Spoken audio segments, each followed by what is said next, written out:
As the United States continues to push for a ceasefire agreement between Russia and Ukraine, both sides remain locked in a war defined by long-range strikes and tactical missile deployments.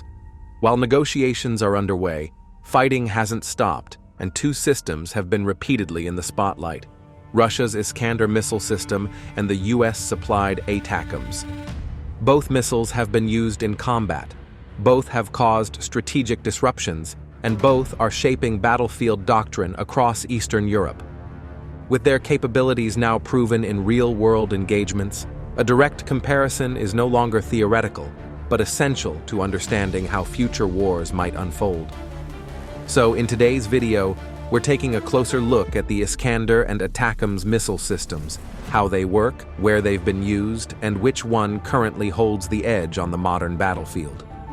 Let's dive in.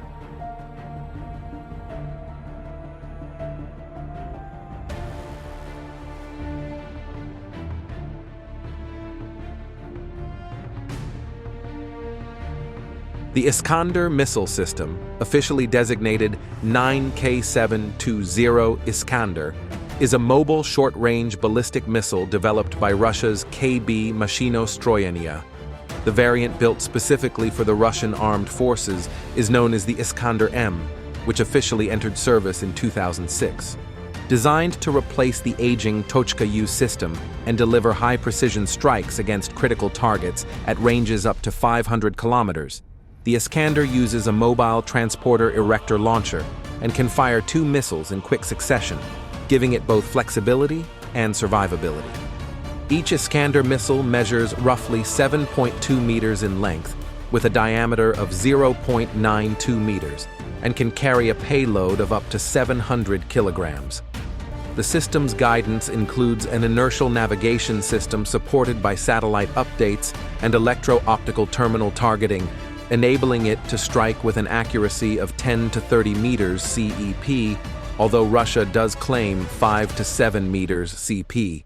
In any case, this level of precision, combined with high maneuverability and a quasi-ballistic flight path, makes it extremely difficult to intercept. The Iskander can carry various warhead types, including high-explosive fragmentation, fuel-air explosive, bunker-busting penetrators, and potentially even nuclear warheads.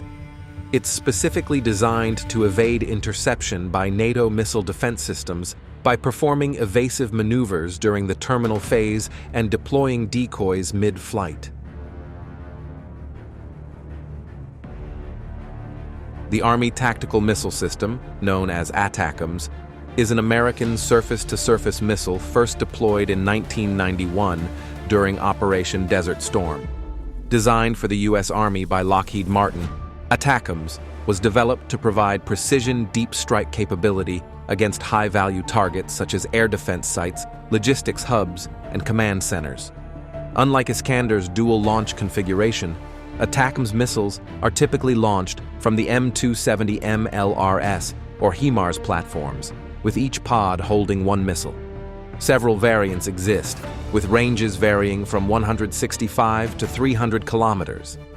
The most recent M57 variant features a unitary high-explosive warhead weighing around 230 kilograms and incorporates GPS-aided inertial guidance with a reported accuracy of 10 meters circular error probable. Although it lacks the hypersonic speed or evasive capabilities of the Iskander, ATACMS is networked into the broader U.S. command and control system, allowing for precise integration into joint strike operations. Real-time target updates and compatibility with NATO platforms give it a major edge in interoperability. While both missiles are classified as tactical, their warheads reflect different doctrines.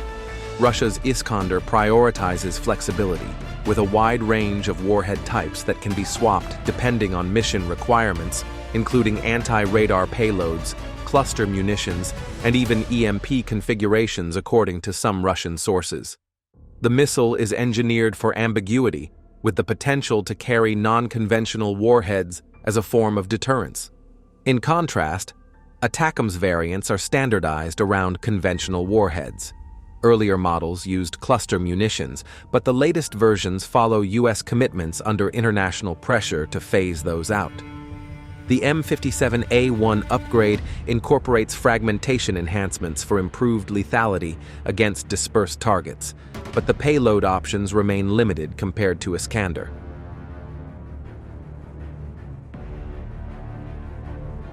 The current war in Ukraine has become a testing ground for both systems. Russia has used Iskander missiles extensively throughout the conflict, striking military installations, depots, and critical infrastructure.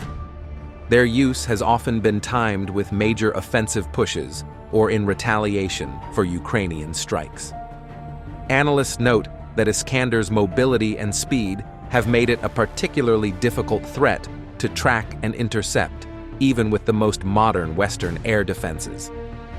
In contrast, ATACMS was introduced to the Ukrainian battlefield more recently.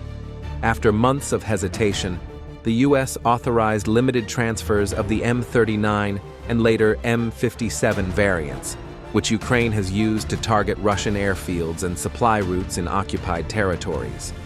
Reports suggest that the missiles have successfully hit key logistics nodes, but in smaller numbers due to restricted transfer quantities.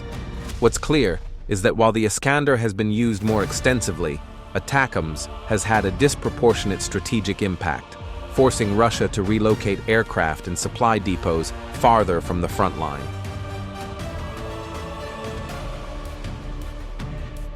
Looking ahead, both missile systems are set to evolve. Russia is reportedly developing an extended-range Iskander with improved maneuverability and faster retargeting capabilities. It's also believed that the system will become increasingly integrated with unmanned reconnaissance assets for dynamic targeting.